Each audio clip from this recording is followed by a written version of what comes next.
যাবতীয় কার্যক্রম নিষিদ্ধ করার সিদ্ধান্ত গ্রহণ করা হয়েছে। এই বিষয়ে প্রয়োজনীয় পরিপত্র পরবর্তী কর্মদিবসে জারি করা হবে। এর পাশাপাশি আজকের উপদেষ্টা পরিষদের বৈঠকে জুলাই ঘোষণাপত্র আগামী ৩ দিনের মধ্যে চূড়ান্ত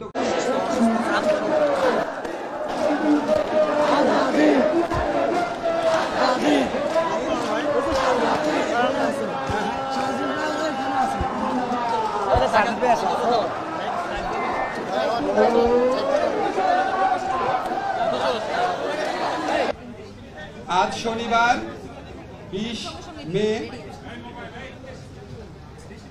2000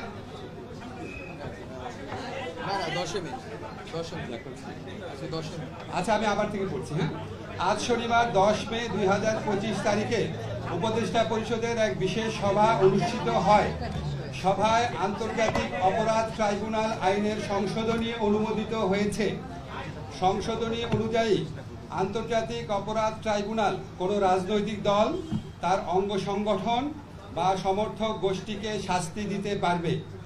উপদেষ্টা পরিষদের বৈঠকে আন্তর্জাতিক অপরাধ ট্রাইব্যুনালে বাংলাদেশের আওয়ামী লীগ ও তার নেতাদের বিচার কার্য সম্পন্ন না হওয়া পর্যন্ত দেশের নিরাপত্তা ও সার্বভৌমত্ব রক্ষা, জুলাই আন্দোলনের নেতাকর্মীদের নিরাপত্তা এবং আন্তর্জাতিক অপরাধ ট্রাইব্যুনালের বাদী ও সাক্ষীদের সুরক্ষার জন্য সন্ত্রাস বিরোধী আইনের অধীনে সাইবার স্পেস সহ আওয়ামী লীগের যাবতীয় কার্যক্রম নিষিদ্ধ করার সিদ্ধান্ত গ্রহণ করা হয়েছে। এ বিষয়ে প্রয়োজনীয় পরিপত্র পরবর্তী কর্মদিবসে জারি করা হবে। এর পাশাপাশি আজকের উপদেষ্টা পরিষদের বৈঠকে জুলাই ঘোষণাপত্র আগামী 30 কার্যদিবসের মধ্যে চূড়ান্ত করে প্রকাশ করার সিদ্ধান্ত গৃহীত হয়েছে। ধন্যবাদ।